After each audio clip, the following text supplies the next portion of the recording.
enforcement. I asked all of the major leaders in law enforcement, particularly in Bernalillo County, and I want to thank, he's not here, he wasn't able to stay, but DA Sam Bregman for his words of wisdom and advice about how we keep working together to really make sure that we're lining up all of our resources. And we've been doing that. I have to say that in the last year in particular, and the evidence in Albuquerque and Bernalillo County speaks for itself, that we're seeing a reduction in homicides. But this work tends to come and go. And that can't be the way that we do it anymore. And the way that that's occurred in that way, because we all are resource limited.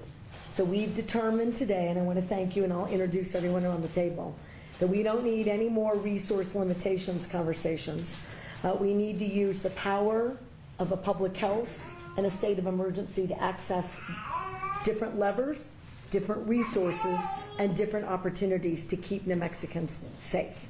So that's what's changed today, and we're going to keep doing this work very closely until we see dramatic additional productive changes in the state. So I don't think anyone around the table needs any introduction, but I'm going to go to my left first.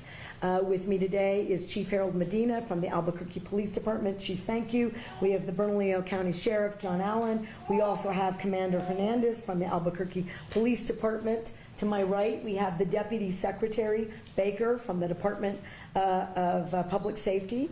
We also have the Chief of State Police, Chief Weisler, and maybe new to the conversation in this space, but not new to the effort, is former State Police Chief Pete Caceres, who joins us today in a new official capacity, and he is our newly announced Crime Reduction Director, helping us keep the navigation and the coordination of all the different levers, resources, and opportunities to make New Mexicans safer as possible.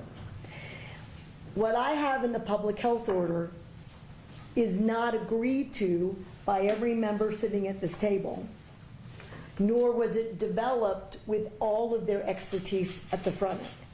What you'll see is I'm taking on all the major issues, and as I give you the details of the public health order, which I'm going to do in a minute, you'll see that some of them are going to pose incredible challenges for me as a governor and as a state, and I welcome the debate and the fight about making the Mexicans safer. Before I give you the details of the public health order, I am going to ask the Deputy Secretary just to put into context, not that you need it, about just how dire we think the situations are around the state, and in particular the largest city, the nexus of I-25 and I-40, present very particular challenges for all of us in keeping New Mexicans safe. Deputy Secretary. Madam Governor, thank you. Members of the press and the public, welcome the opportunity to speak on a subject matter that's close to my heart. Last month, while attending my oldest son's first Yaffle football practice at a public park in the city of Albuquerque, where I began my law enforcement career and have served for many years and am proud of and love. In front of the view of 90 school children directly adjacent to a public middle school, 4 juveniles approached one another and began an active gun battle 5 feet away from my son and his teammates. All of the ancillary personnel, the moms, the dads, the little brothers and sisters, the kids playing on the playground, were impacted by the gunfire that was happening around them and the subsequent stabbing and destruction of evidence. Myself and some of the other parents responded in a way to try and get the children to safety, and thank God none of the children not involved in the intentional fighting action were harmed. That is just, thank God. Who was harmed was the 13-year-old who brought the gun to this park, and the 14-year-old who was also stabbed. I treated those gunshot and stab wounds at the scene while we waited for first responders to arrive, additionally securing the pieces of evidentiary value that will be useful to the prosecution, which is being undertaken by the Bernalillo County Sheriff. In nearly 27 years of law enforcement experience, I've responded to thousands of active, violent criminal events. I have never responded to one before with my son present, and I don't recommend that course of action for anyone else. It has had a marked effect on my perception of something that I'm very familiar with, and the impact is significant. I have seen a deterioration and escalation in violence perpetrated with guns, particularly among our young people, in a manner that I have never seen before. And I share that story with you to raise awareness. Media, many members in this room covered that story when it happened because it was significant when it happened. Well, I saw it with my own eyes in color, live. And this problem is real, and I'm grateful to be part of the solution, and I'm grateful for our governor's work in bringing together the agencies and the resources to aid our community at this difficult time. Thank you for allowing me to share that, Governor. Thank you, Deputy Chief, and as many people here know, it's not an isolated incident. And there isn't one of us sitting right here who doesn't respond in our official capacity, who isn't a current business owner in Albuquerque, or isn't a mother or a grandmother or a father or a grandfather who doesn't have a personal specific story that includes violence in our community. And before I give you the details one more time, I do want to tell the parents and family members of the children who we've lost to gun violence just incredibly recently and in recent months. I want them to have our shared condolences, and we want them to know that we are horrified by what is occurring around the state and the country, and we're going to do everything. And the group here and my efforts, I hope, are an indication. And so to the Villegases for losing Froyland, 11 killed in a road rage incident. Galilea Santiago, 5 killed on August 14th in her bed while she was sleeping. And Amber Archuleta, 13, shot and killed in Cuesta. And as you all know, there are many more. And it is time to declare an end to this kind of violence. It is, in fact, an epidemic. Gunshot deaths, or gun deaths, are the leading cause of death for children 1 to 19 in New Mexico. From 2017 to 2021, 143 children were killed by guns. 49% of those were homicides, 53% were suicides. That's nearly 3 children we lose every month in the state of New Mexico. In 2022, 12% of gun offenders in Albuquerque were under the age of 18. New Mexico ranks 3rd highest in the nation for firearm injury rates, 90% higher than the national average. I'm going to repeat that because it shocks me every time I read it or have it in front of me. It's 90% higher than the national average. In 2022, there were 1,306 firearm emergency department visits. 1,306, up from 1,263 in 2021 and 1,129 in 2020. I asked the chief before the start of this just about gunshots, and we're talking in a year's time 35,000 or more, and most people, I don't think it's all that anecdotally, but are going to tell you that there are shots fired somewhere in Albuquerque multiple times a day. And that frankly is escalating around the state, including right here in Santa Fe.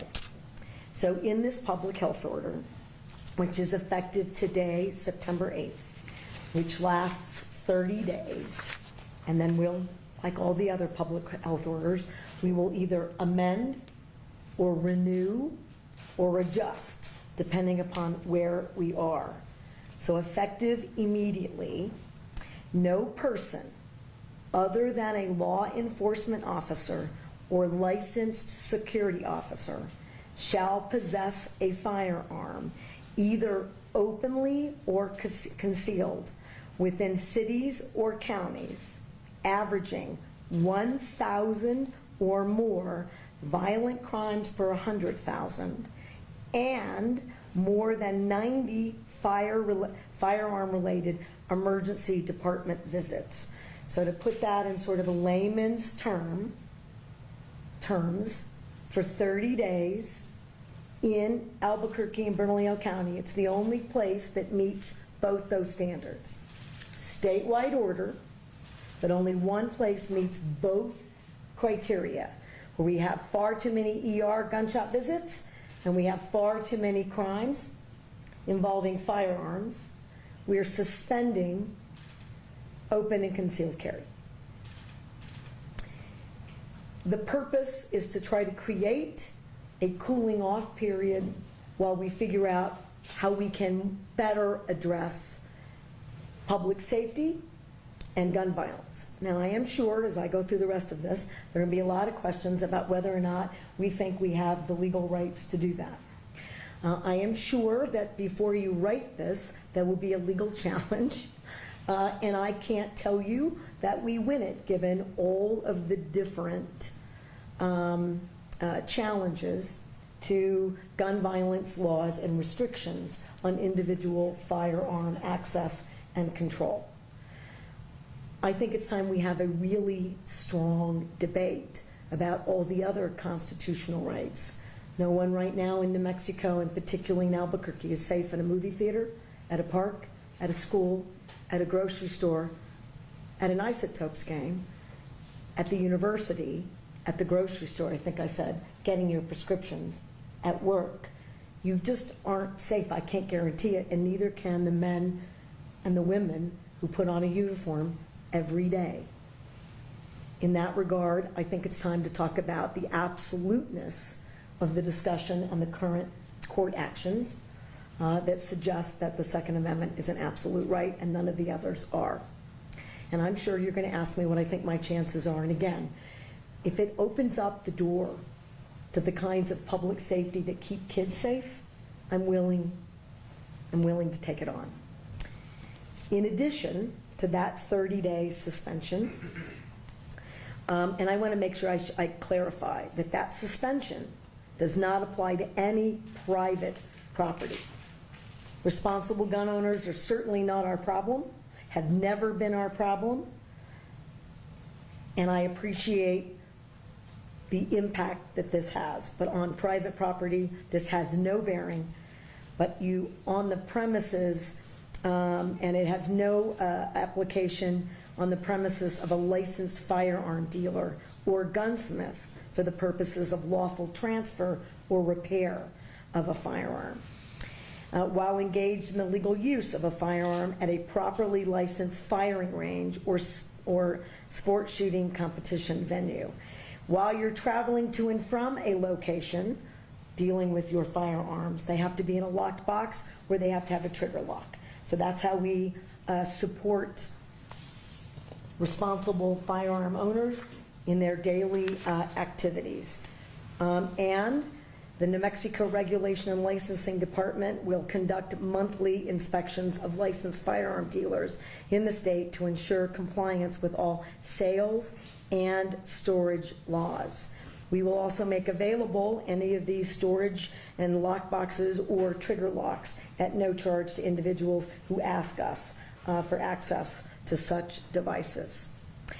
In addition, which I don't think will withstand, I believe, any challenge to the public health order, we're going to compile data much more regularly and routinely about gunshot victims in our emergency rooms so that we know exactly what's occurring in every single emergency room and every single hospital statewide, and we will make sure that we know everything we need to know about the firearm, whether it's lawful, unlawful, what the caliber is, so that we can use that data to do more for bad actors.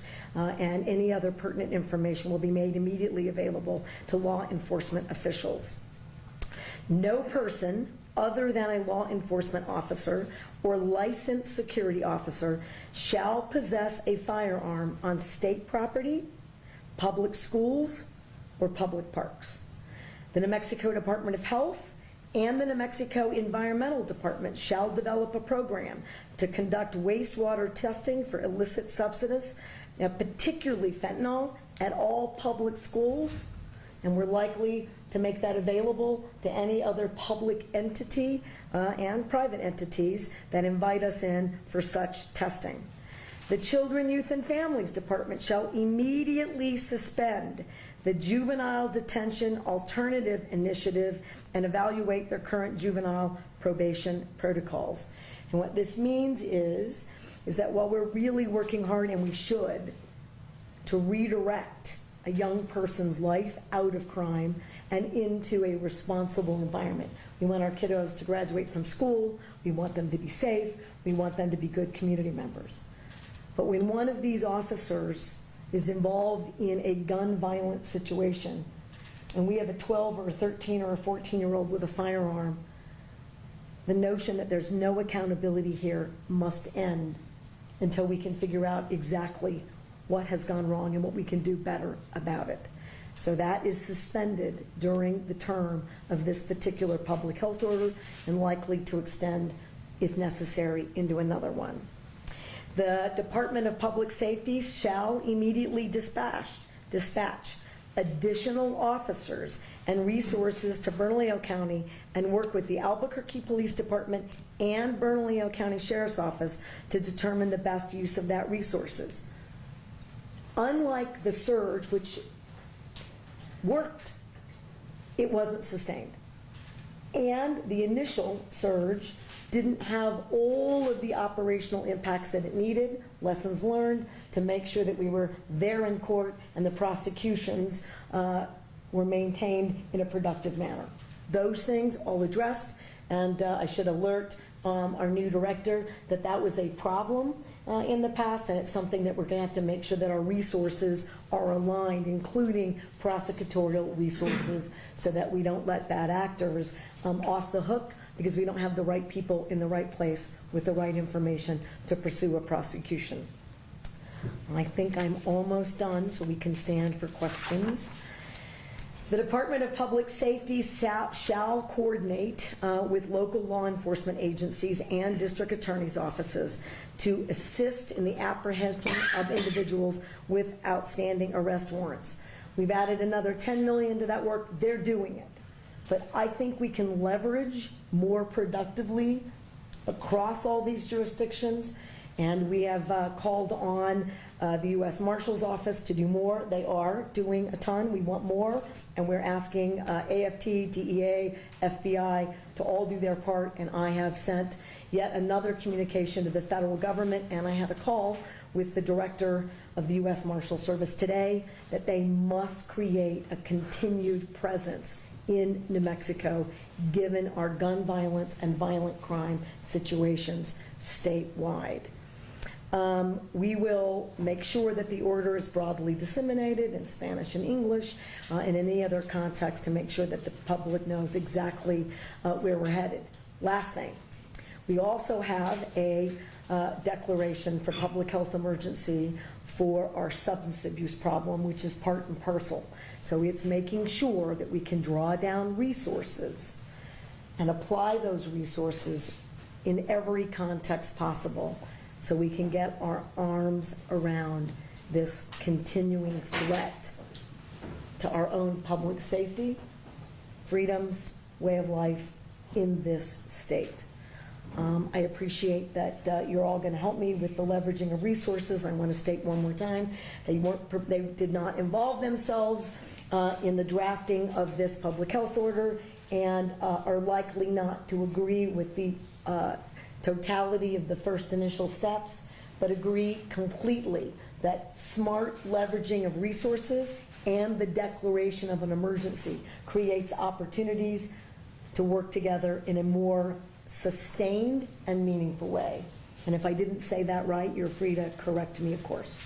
Did I say it right? Close enough? Okay, I want to make sure I don't misrepresent their work or their presence here. All right. I am available for questions.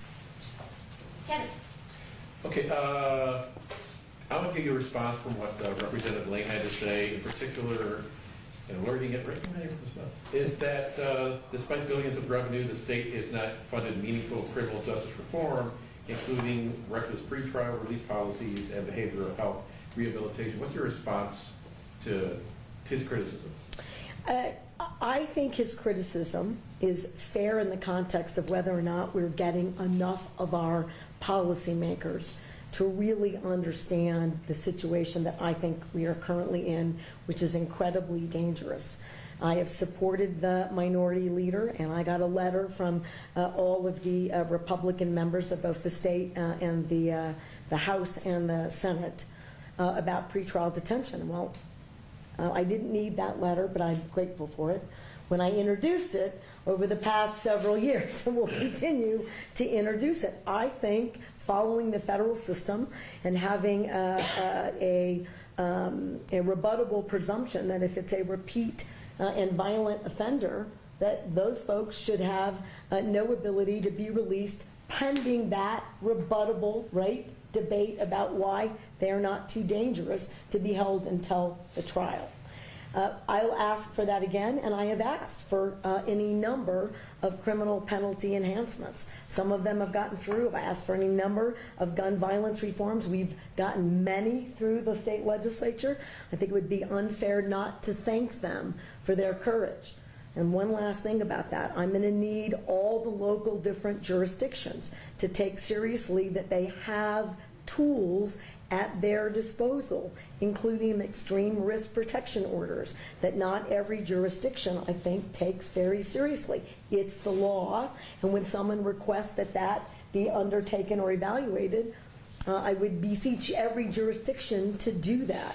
If you didn't see the CNN article that basically said, I will paraphrase, New Mexico's done good work, effective leadership, and all the evidence-based, right, reduction in gun violence policies, but they aren't actually utilized.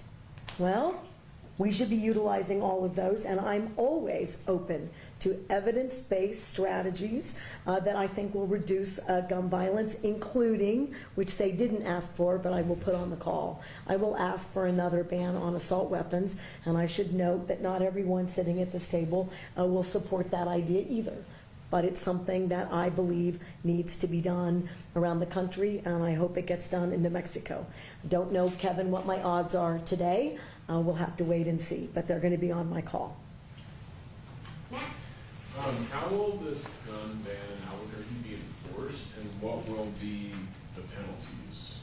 How will that work? So those are very complicated questions, and we are working with our Department of Public Safety and our own attorneys and the DAs.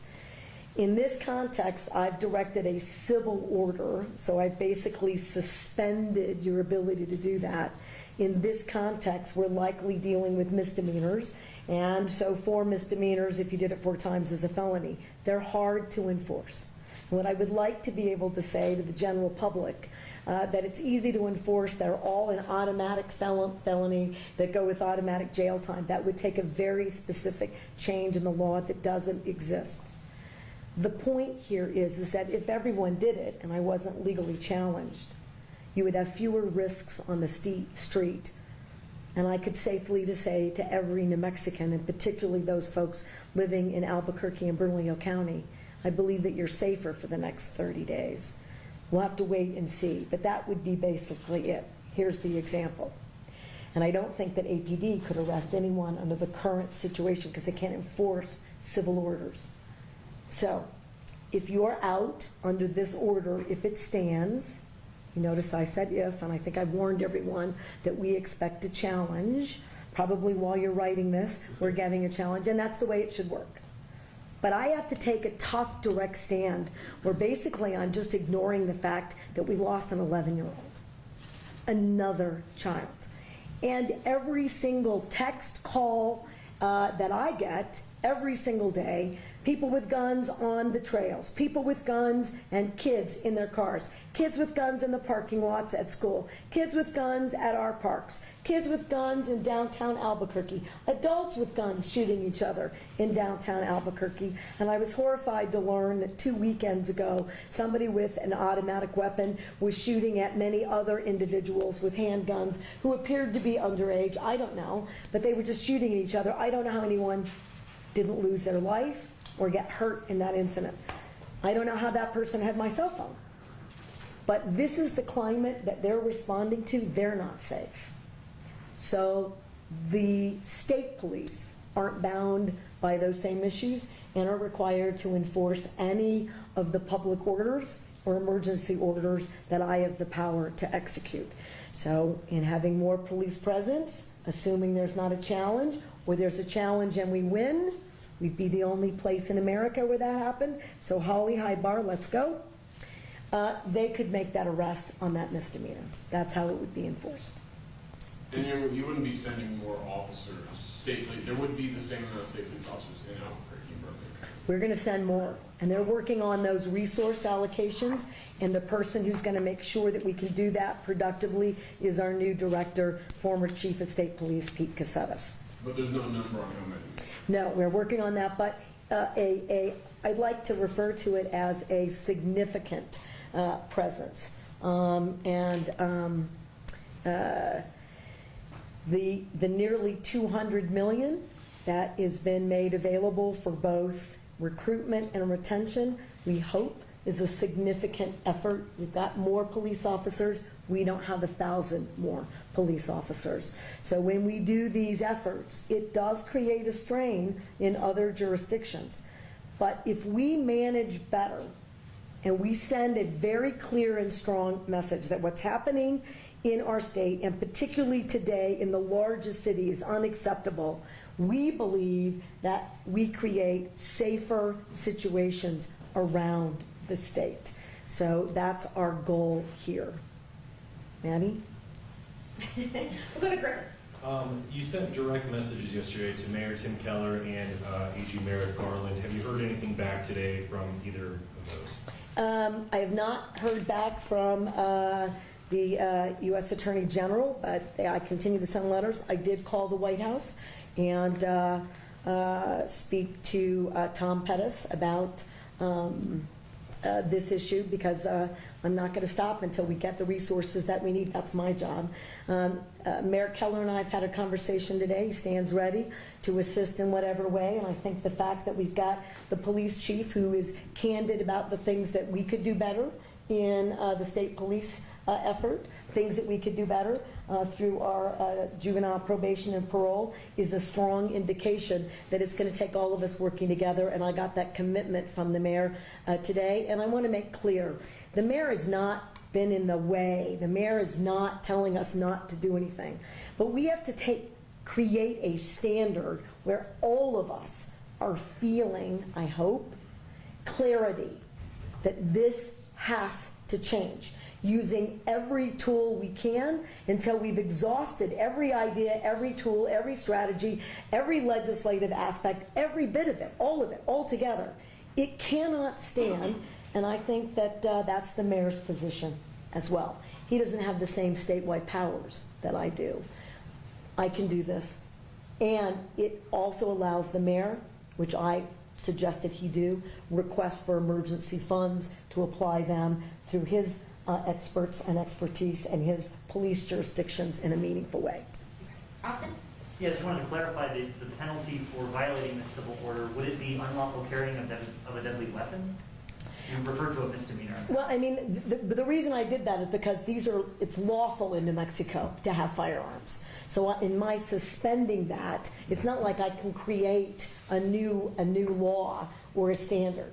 So what I can do is when you violate a public health order, it's the lowest level of violation. And that is an enforcement issue. But again, if this is upheld, and if no one challenges it, I'm happy not to have a challenge to all the people that are thinking about it. The point is this: we better have a debate about what's necessary to reduce the number of particularly illegal firearms and our ability to go after bad actors. A lot of these bad actors steal legitimately purchased firearms. There are too many. We have to do more. It should horrify every American and every New Mexican that so many young people and so many individuals with no training, with reckless criminal behaviors, are openly carrying firearms in our communities. I'm horrified. Milo? Yes, all the examples you cited are crimes. Kids shooting at other kids, shooting from cars. So what's the value of the civil order? Why not just do better law enforcement? Both. The value of the order is that it gives me three things. One, it says it's a statewide issue and it's a message to everyone to start leveraging their resources and arresting people. Two, the jurisdictions come at this, including with the DOJ restrictions, differently, without the leveraging and the additional resources, arresting, and where do they go? We got to make sure that everyone is bumping up their services. It's a message to the Metropolitan Detention Center. It's a message to the HMOs. You better figure out treatment. We have been sort of stalled out, to your point. This order basically says, stop stalling out, and to your point, just arrest everyone. Well, I also have to have the ability, I can't arrest everyone. There are literally too many people to arrest. Well, This would allow us, with huh? civil, if someone's got a concealed carry permit in Albuquerque walking down a public street, they're not going to get arrested. I can make the point that maybe they should be. And this is the point. I'm willing to do anything and everything within a shred of evidence-based effort. Because if you're not horrified that on any street corner in too many cities in New Mexico, there is someone with a gun sticking out of their waist or their belt. And I'll tell you, if you're a young person, you're not allowed to have a handgun. Well, it's a crime already. I got it, but we won't be able to arrest all of them. So imagine, just in a perfect world, if this was upheld, it gives all of these police officers the ability to focus on the real criminals. Last follow-up. Yeah. But your point is valid. You took an oath to the Constitution. Isn't it unconstitutional to say you cannot exercise your carry license? With one exception, and that is if there's an emergency, and I've declared an emergency for a temporary amount of time, I can invoke additional powers. No constitutional right, in my view, including my oath, is intended to be absolute. There are restrictions on free speech. There are restrictions on my freedoms. In this emergency, this 11-year-old and all these parents who have lost all these children, they deserve my attention to have the debate about whether or not in an emergency we can create a safer environment. Because what about their constitutional rights? I took an oath to uphold those too. And if we ignore this growing problem without being bold, I've said to every other New Mexican, your rights are subrogated to theirs. And they are not, in my view. Wait a minute. Okay. You're talking about crimes. There are already laws against the crimes, so how are their rights? I got it. But again, if I'm unsafe, who's standing up for that right? If this climate is so out of control, somebody should do something. I'm doing as much as I know to do. Madam Governor, Yep. do you really think that criminals are going to hear this message and not carry a gun in Albuquerque on the streets for 30 days? No. But here's what I do think. It's a pretty resounding message to everybody else in that community to report a crime, to tell us what's going on, to aid law enforcement, to do something different. I'll tell you what people think, and it's not true. So Chief, thank you for your work. And Chief, thank you for your work. How many of you have been told by a business or a citizen, it's all of you, by the way, that they call or they ask for help and no one will show up or do anything about a crime, particularly even a violent crime? How many times have you heard that? Once every day? 10 times every week? Well, I hear it every day. So if this encourages the public to help us create a safer environment, I'm in. So it does do that. And people want action. That's my belief. They want every possible action. And I'm doing everything I know to do. And I think showing a little courage, even when the clarity of that courage will be challenged, is worth the fight. And Madam Governor, kind of a follow-up with that. earlier today, APD held a press conference, and there was a question asked about keeping criminals behind bars. Is there going to be a push from you in order to keep these repeat offenders, to keep these folks behind bars and stopping that, or a push for judges to enact some sort of order or keep them from having pretrial detention? There's nothing in the way in which they're currently required, including every due process aspect, that prevents them from holding a dangerous person behind bars or a repeat offender. So yes, I expect that to occur, and yes, we expect there to be more prosecutions, and yes, we expect there to be the appropriate accountability measures, including jail time. We expect all of that. It is time for every piece of the law enforcement public safety environment to work better together. Does anybody, I don't have to be the only one talking. I think it's important that we recognize that there are certain things, we agree on a lot of things. There's some things we don't agree upon. But I think that's the beauty of this, is we could still all sit here and recognize that we have to work together. And I invite any help that we could get in Albuquerque from any entity. And some of the things that we spoke about is like, how do we get the right resources out to the Metro Detention Center?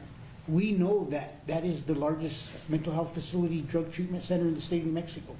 And we know that we need to keep more people in there, but we can't keep everybody forever, especially with the level of crimes that they commit. Eventually their due process happens and they're released.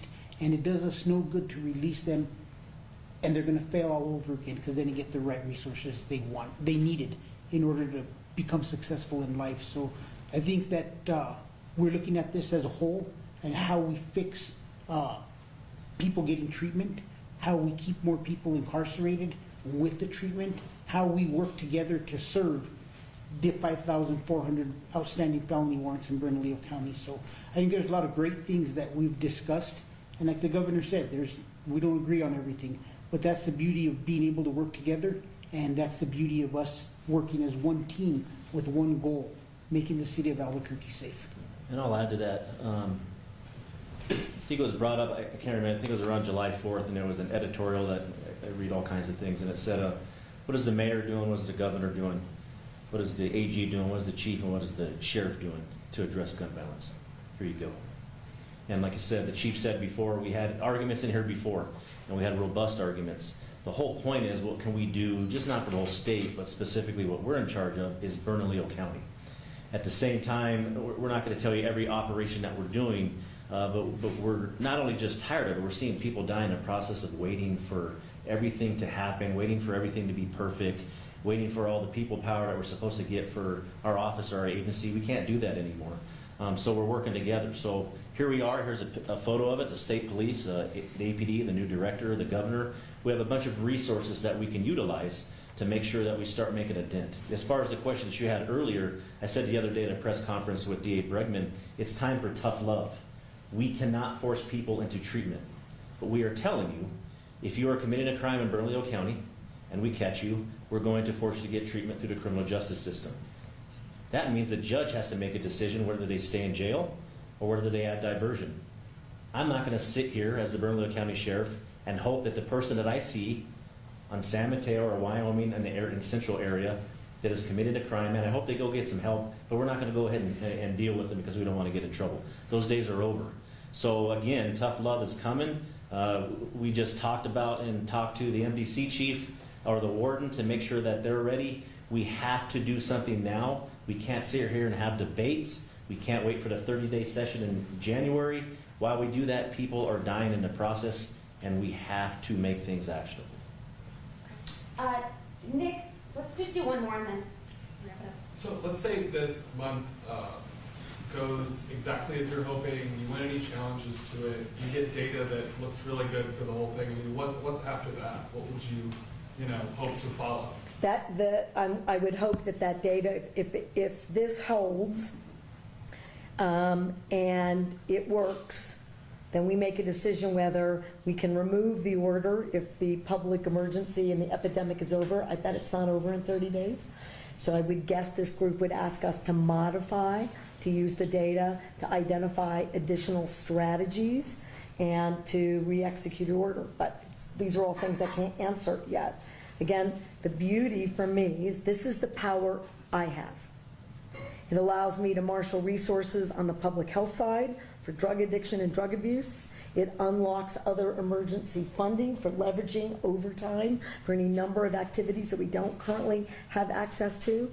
It allows me to dictate to hospitals, although they're supposed to be doing it, but make it really clear, they have to report information to us about gunshot victims.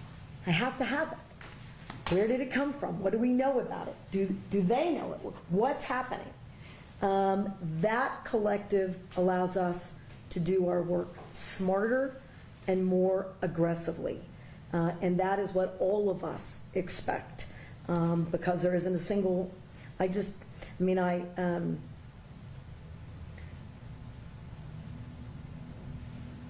is, I don't want to use this word, it's bigger than heartbreaking. You know, when I'm out and about as a non-law enforcement person, I'm very accustomed to having people talk to me about their egg prices and what we're going to do about inflation in general, and largely now about potholes and about beautification. And that's another area that we're going to release some information about shortly, is cleaning up New Mexico.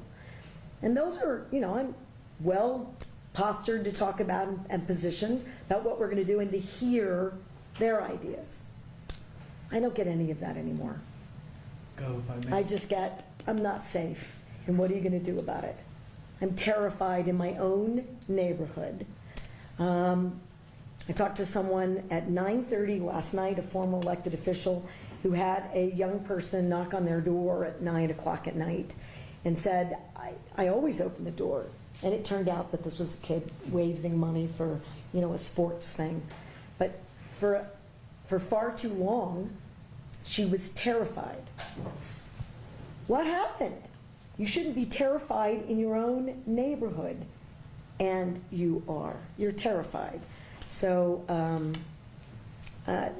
it's time for us to be bolder, bigger, better, more direct, and to try tools that may not make sense to some of you, any of you, in this context. But they will initiate a robust response. And that's exactly what we ought to be doing. Director. How do you get a retired state police chief that's very happy being retired to come back into the building he swore he never stepped foot in? You know, and that's a compelling call from the governor saying, hey, I have a position for you where you can make a difference and get off the sidelines. That position is simply put, if I do my job, I'm out of a job in 30 days, maybe 60 days, depending on how long this order stood up. It's because I can work, and I hopefully continue to work with the gentleman sitting at this table, and I have history with them, both chiefs and the sheriff.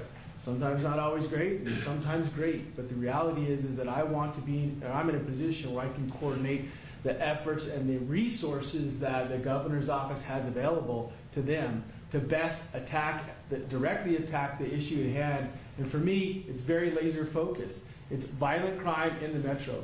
I'm speaking as a business owner and a resident. I got a grandson that's going to grow up in that environment. How can I best help that address that situation? And quite frankly, it's to bring together, like I said, the resources that we have and the funding and use it most effectively, and not just a one-shot deal. How can we sustain that in the metro area and make sure it's long-lasting, working with not only entities here, but with the district attorney's office, JPO, APO, and the federal authorities. To be honestly, it's time to bring the hammer. I know a lot of people don't like to hear that, but we need to put this criminal element on their heels. We need to definitely disrupt these organizations that are selling guns illegally, possessing guns illegally, committing violent felony crimes. People need to feel safe opening businesses, having employees go there and living there. And I believe that the governor enacting this emergency order gives us some of those tools and helps kickstart that. A lot of great work's being done. I hope to coordinate that with the three leaders here and others in the state and really get a long-lasting, effective result in the metro. And I think this is going to hopefully do that. That's my 2 cents. Right. And I think it's going to have a market impact as well. But if it doesn't, something else is coming. Enough is enough. Yeah. Enough is enough. Okay. Governor, as I was saying last one, I missed John, so last one for She did that on purpose. I know. you mentioned that there's people at this table that disagree with the order. I'm just curious if anyone wants to step up and speak. What specifically do you disagree with? Can I just do it? Yeah, I think and I'm going to thank Milan for his really tough questions. They're fair. It's the concealed and open carry. Because if we could modify that with evidence that suggests that you're safer if you do, but I can't in 30 days. If I can turn down the temperature, it's not illegal for a young person to have an automatic weapon, just a handgun. I can't arrest that person. If we tell the bad actors, and I realize it's a pinch and then some on responsible gun owners, I'm clear, it is. It's a sacrifice that allows everyone else to get their arms around a growing, significant problem. I don't believe anyone here thinks that, that's gonna stand, or that that's the best or the number one idea. But I'm doing it because I think that debate and getting into the session about what does need to work is appropriate. And if not me, then who is gonna initiate the debate? And actually, you asked me, what more would you do? How far? What will it take for you to do everything in your power? I'm embarrassed to say that it took another child's death.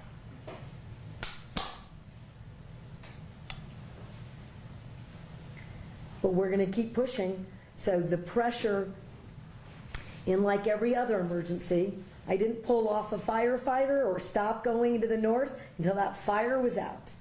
I'm not going to stop yelling at the feds or living in, temporary housing to bring light to that situation until they have their resources. I'm not going to stop pushing on public safety until it's safe. And I'm sure some things will work better than others, and I'm sure things will get adjusted.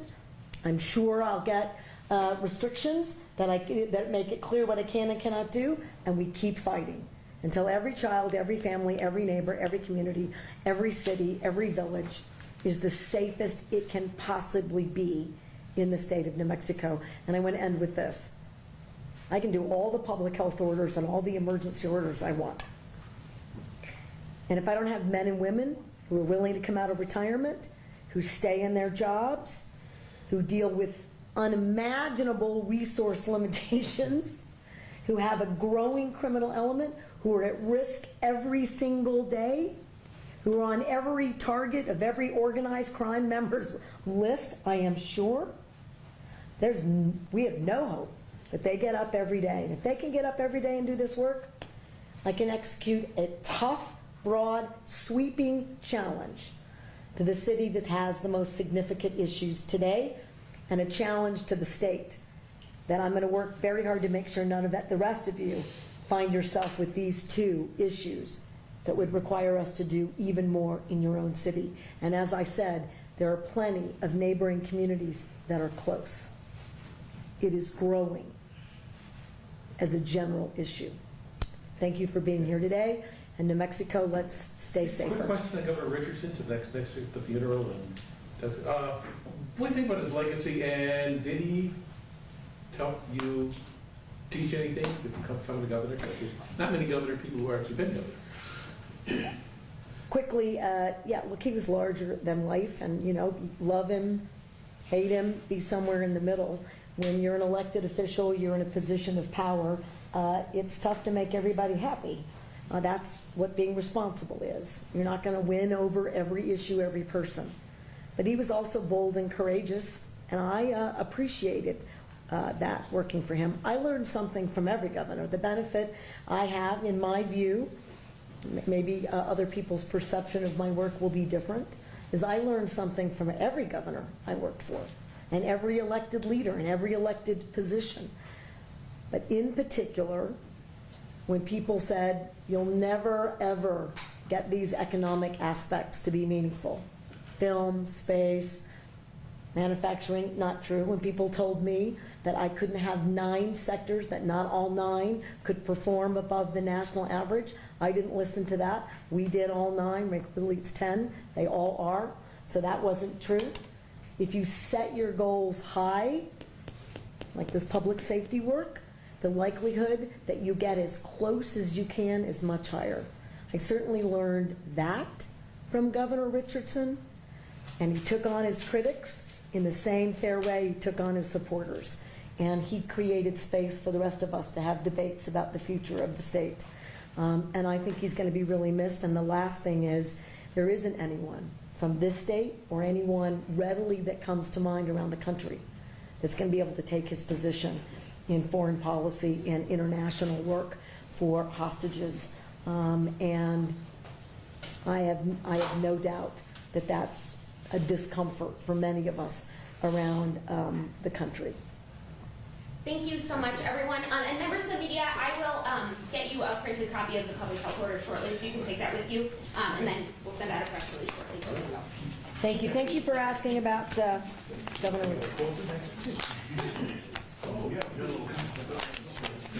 Thank you. You earned your money, Director, already. Thanks, you guys. You're awesome. Look at him.